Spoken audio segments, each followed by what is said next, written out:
Les chroniques de Terra.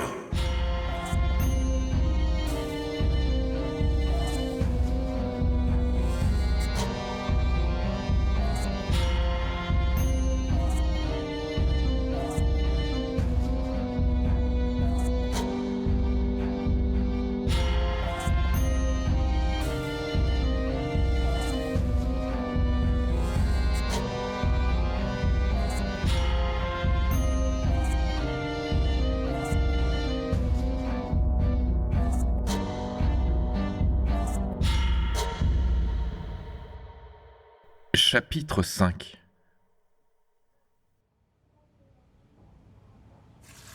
Son esprit endeuillé et agité laissait peu à peu la place à des souvenirs plus heureux. Il dissipait à présent sa confusion. Tout reprenait du sens. 3 ans déjà s'étaient écoulés depuis ces jours où la vie savait encore s'envelopper d'une simplicité presque trop pure pour être réelle.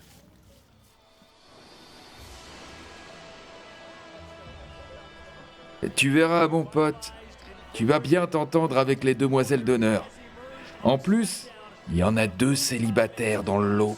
Arrête avec ça, j'ai besoin de personne. Bers ronchonnait tout en buvant sa bière. Lampert, lui, continuait de se gausser aux côtés de Marc et From. Il finissait les préparatifs de son mariage prévu pour la fin du mois.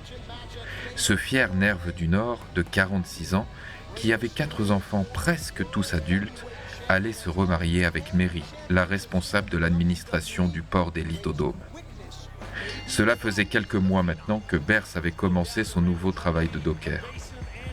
Bien que relativement solitaire, et cherchant toujours le meilleur moyen de destituer l'impératrice, ce salaud de Lampert avait su briser sa carapace d'ermite barbu. Après 3 mois, il l'avait même convié à rejoindre son équipe de témoins. 2 ans que ça durait entre Mary et lui. Elle représentait aujourd'hui tout son monde, la nouvelle femme de sa vie, lui qui ne cessait de répéter avoir perdu son amour de toujours. Ce n'était pas un romantique de bas étage, attiré par la première flamme qu'il aurait pu croiser. Non, il était bel et bien tombé amoureux de Mary Macmullen. De son côté, Bers réapprenait à faire confiance, à se livrer, à croire qu'il n'apportait pas que le malheur autour de lui. Ce couple lui redonnait la foi qu'il avait perdue au cours de ses années d'errance. Et ce soir, devait sceller sa participation au mariage à venir grâce à sa rencontre officielle avec Mary, qu'il côtoyait seulement ici et là au travail. L'ambiance était agitée dans ce bar animé par le combat de cercle en cours, toujours diffusé sur le grand écran à Mana au-dessus de la distillerie. L'alcool coulait à flot et le bruit enflait par vagues d'indignation suivies de près par des acclamations. Bers savait que la soirée ne finirait pas sans heurts. Drôle d'endroit pour une intronisation symbolique. Mary avait son mot à dire dans la composition des témoins.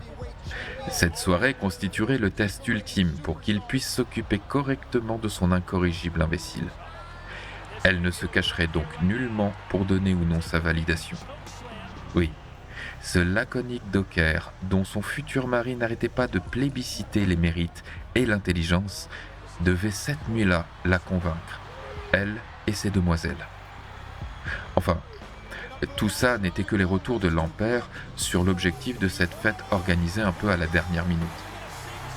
Il avait dit cela en rigolant après avoir tapé sur l'épaule de son nouvel ami et témoin, l'invitant à sortir son plus beau jeu. De quoi lui mettre une pression un brin exagérée finalement. Toute la tension sportive palpable autour de lui n'arrangeait pas sa situation et il devrait manœuvrer avec souplesse et sobriété s'il voulait entrer dans les bons papiers de la future Madame Boyle Macmullen. « Glenn !» lança Lampert d'une voix si forte qu'il parvint à attirer l'attention du barman. « Elle sert 4 pintes à la 4.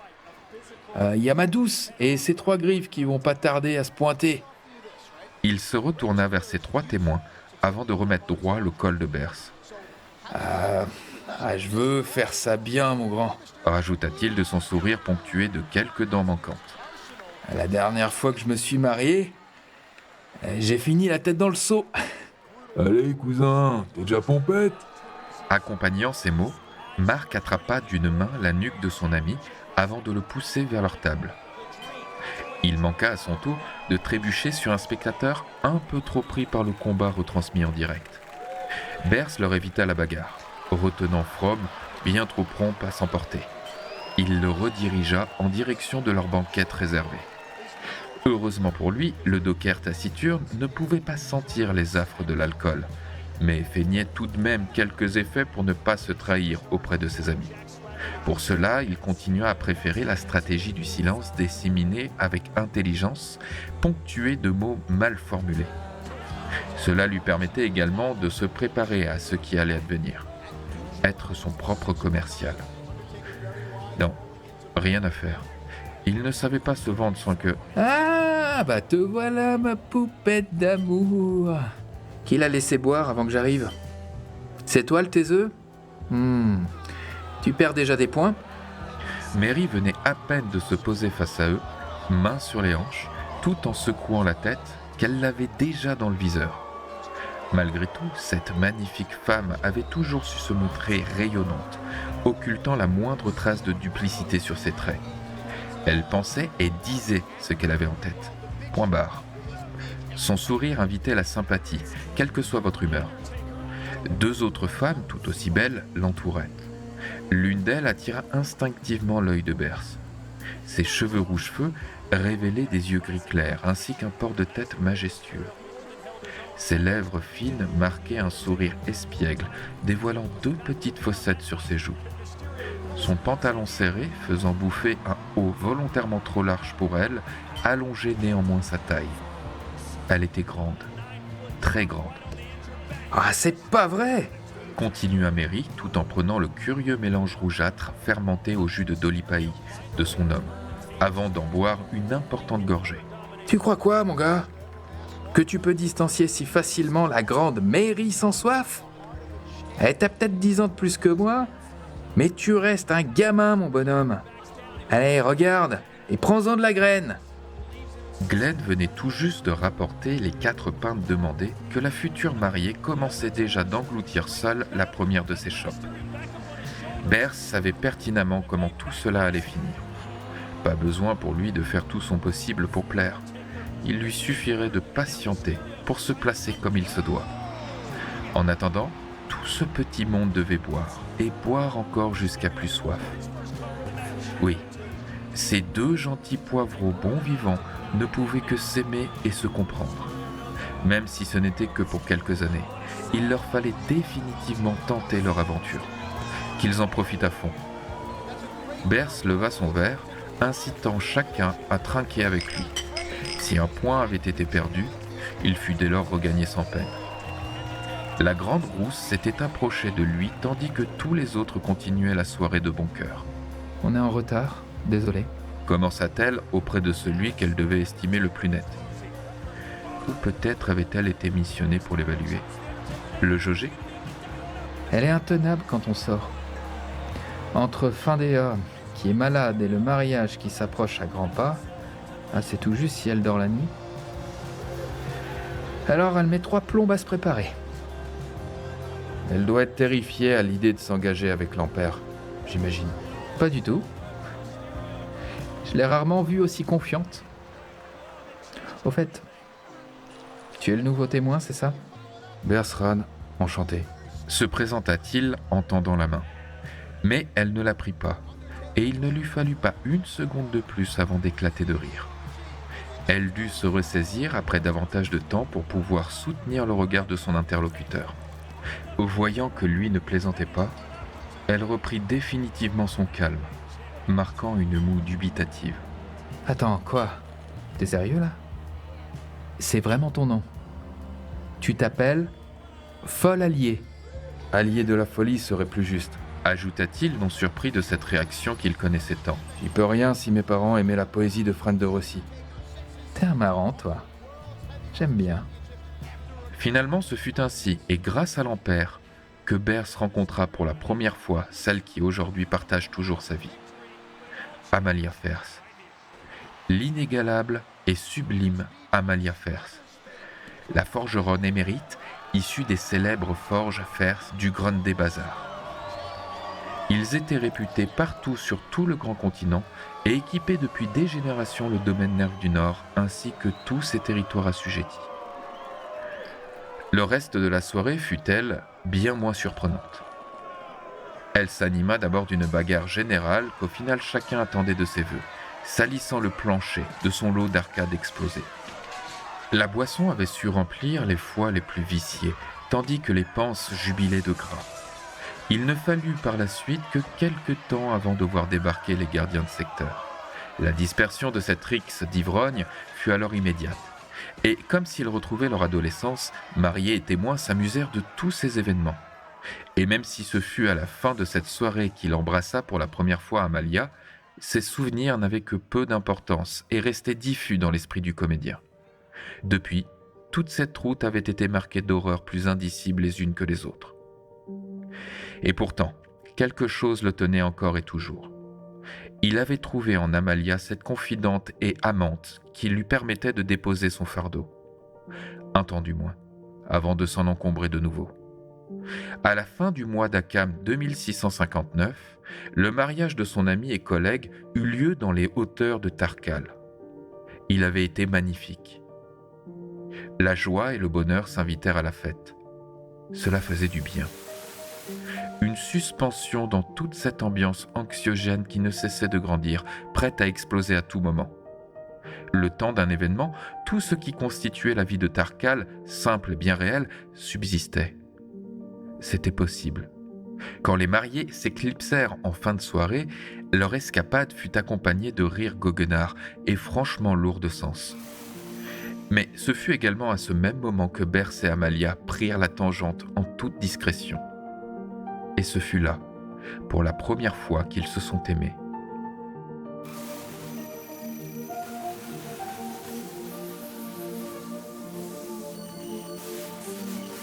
Cette nuit-là avait ce sens de possible bravant tous les impossibles. C'étaient ces moments intenses et intimes passés avec Amalia qui faisaient tenir Bers. Rien d'autre.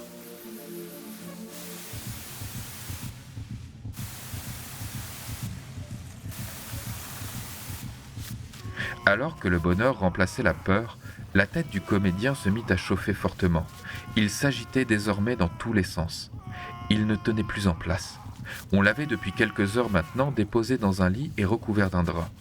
Il tremblait étrangement de froid. Sa température corporelle avait tout d'abord bondi avant de sombrer en flèche droit vers cette phase d'hypothermie glaciale. Il n'était pas malade. Il n'était jamais malade. Non. Il était tombé dans une sorte de transe que personne n'arrivait à calmer.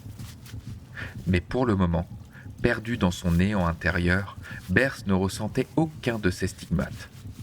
Il se sentait confus. La honte seule le mettait en piteux état. Son ami était mort. Il l'avait abandonné à son sort. L'ampère. Sans lui, rien n'aurait été possible. Et aujourd'hui, c'était de sa faute s'il l'avait laissé une épée plantée dans le flanc dans sa demeure en flammes. Après le mariage, une myriade d'événements s'étaient enchaînés, les poussant à moins se voir.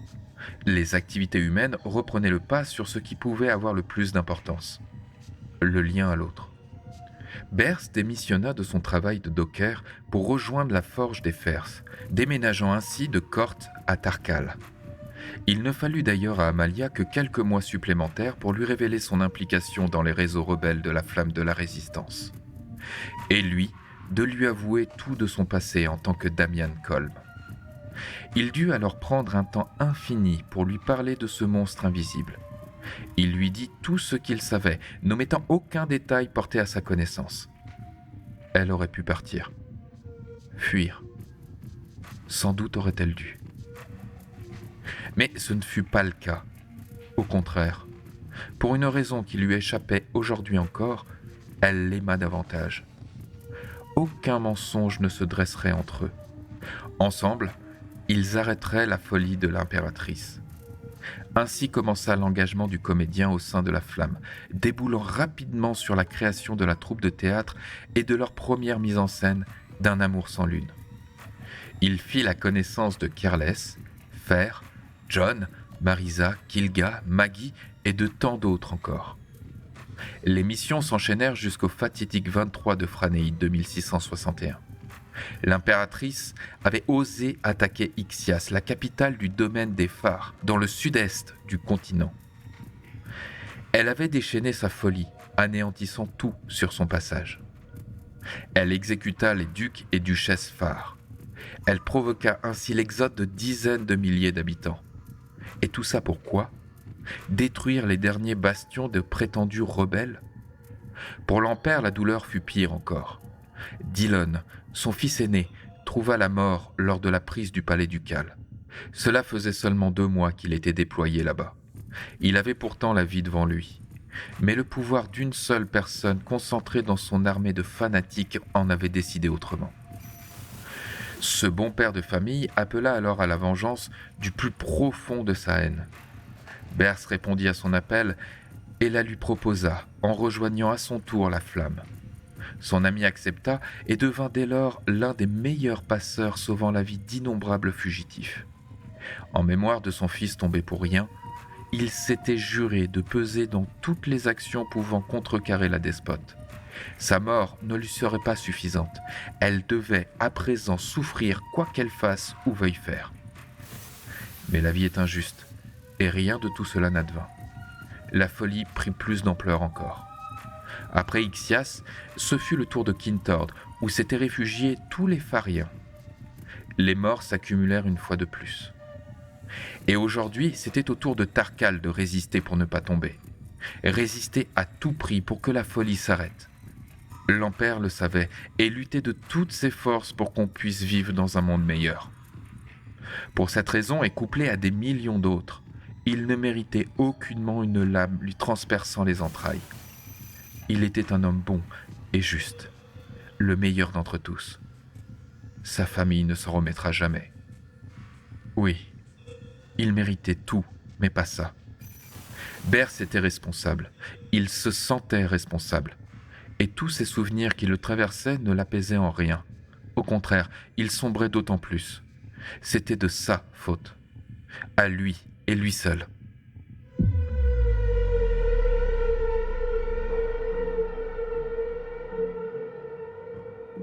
Soudain, la porte dans son esprit éclata, puis le temps se suspendit. Les pièces de bois, maintenant disloquées, volaient dans les airs à un rythme bien plus lent que la fumée qui s'échappait de l'obscurité. Le néant. Là, il n'y avait rien d'autre qu'un regard laiteux, sans pupille, le fixant avec cruauté. Une voix distordue l'accompagnait. Elle se comportait de manière si étrange dans l'air qu'elle se transformait en puissante onde de choc.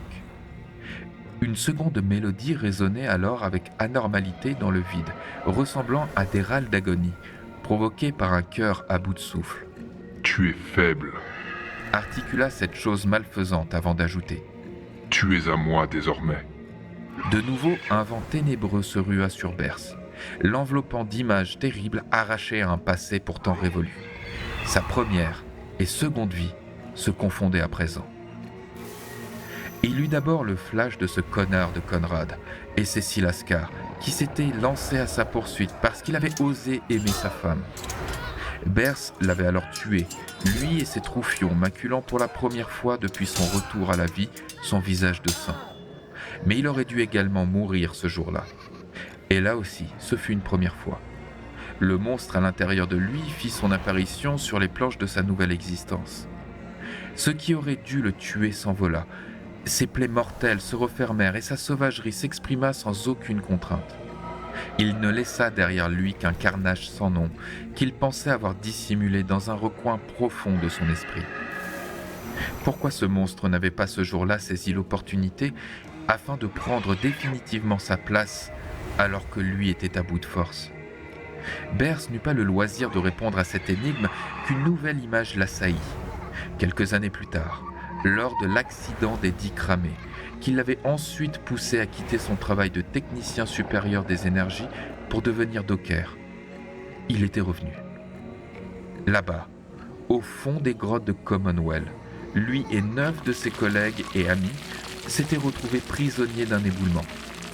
Eux avaient péri dans d'atroces souffrances, intoxiqués par la concentration excessive de mana. Bers, quant à lui, avait une nouvelle fois survécu, comme lors de son altercation avec Conrad. Cet étranger inhumain le sauva. Bers crut devenir fou, car cette fois-ci, cette bête intérieure lui offrit de retrouver la mémoire. Quelle que fût sa nature, cette chose n'était pas normale. Elle tentait par ses dons et cadeaux d'attendrir le cœur et l'esprit de l'homme. Il le comprenait sans rien ne pouvoir y faire. Alors le monstre lui dévoila la vérité, celle que Bers connaissait au fond, mais ne voulait pas croire. Tout est la faute de l'impératrice.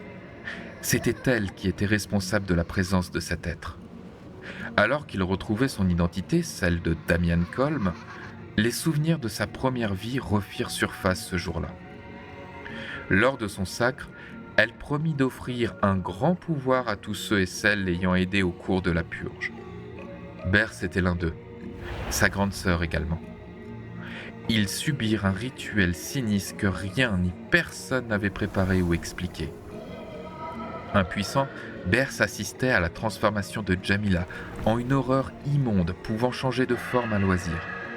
Impossible de savoir si cela avait fonctionné, sa sœur ne réagissait plus. Tout comme son mari Gert. Puis, ce fut à son tour. La machine dans laquelle on l'avait placée s'emballa avant de cesser soudain de fonctionner. Son esprit faisait barrage et rejetait en partie l'immondice qu'on lui imposait. La mort le cueillit alors pour la première fois, sous la forme d'une lame venue l'achever en lui transperçant le cœur. Et il lui fallut de longs mois avant de revenir à la vie. Il se retrouva à voguer tout ce temps parmi les réseaux de flux à mana naturel dans lesquels on s'était débarrassé de sa dépouille, avant qu'il ne puisse refaire surface quelque part dans la mer intérieure du grand continent. Ce traumatisme l'avait rendu amnésique, mais la boucle était ainsi bouclée. Il pouvait de nouveau vivre en tant qu'être humain, bien que pas tout à fait. L'intoxication par le mana se terminait par une mort certaine et douloureuse, mais pas cette fois. Il semblait, mais sans qu'il n'ait jamais pu le prouver, que Terra lui avait offert une seconde chance. Il vivrait jusqu'à ce qu'il accomplisse ce nouveau destin. Le mana avait su emprisonner partiellement ce monstre incomplet au fond de son âme. Pourquoi lui ? Que devait-il achever pour trouver le repos ? Ou plutôt, qui ? Et aujourd'hui, toutes ces questions le hantaient. Cela remontait à si longtemps, des années maintenant. Il avait su regagner peu à peu sa sérénité, même toucher le bonheur du doigt avec Amalia, jusqu'à ce qu'elle détruise tout. L'impératrice. Tous ces souvenirs en pagaille perdirent soudain leur cohérence. Le temps se distordit, se compressa, s'interchangea à présent. Son monde se disloquait devant lui. Il perdait la tête. Le néant brûla sa poitrine avec brutalité. Il devenait peu à peu celui qu'il avait tenté de retenir. Le sens de ses convictions et de son monde entier s'effondrait. Puis, le chaos s'invita avec fracas à sa panique. Toutes ces images tournaient désormais en boucle devant lui, comme une pièce de théâtre anarchique inarrêtable. Ce fut lorsqu'il pensait sombrer définitivement dans la démence que ce souffle morbide, qui l'enveloppait, le tira en direction de la créature tapie dans l'ombre, telle une poigne éthérique impitoyable. Bers ! Il l'entendait, cette voix. Amalia. Réveille-toi! Reviens, je t'en supplie. Il ne pouvait pas la laisser seule. Bers ! Elle l'avait giflé dans le monde réel. La douleur lui fit reprendre conscience, ici dans son monde onirique. Sa main droite commençait déjà à épouser les ténèbres. Il poussa alors sur ses jambes pour la tirer en arrière. Quand il arriva à la dégager, les vents sinistres se résorbèrent avec brutalité devant lui, avant que la porte ne se reconstituât en un fatras fragile. Elle ne tenait sur presque rien, mais ses lambeaux devenaient à nouveau une barrière empêchant le monstre de sortir définitivement. La prochaine fois serait la bonne. Il le savait. Il n'en réchapperait pas. La porte brilla intensément d'une lueur azur, tandis que quelques runes datant d'une ère antique la sillonnèrent peu à peu en glyphes profonds, avant de reprendre sa teinte habituelle. Bers ne pouvait rien faire de plus ici. Il détailla alors sa main après qu'une douleur atroce lui eut parcouru le corps. Elle était devenue éthérique, comme une flamme bleue à peine visible. La bête avait tout de même réussi à le croquer.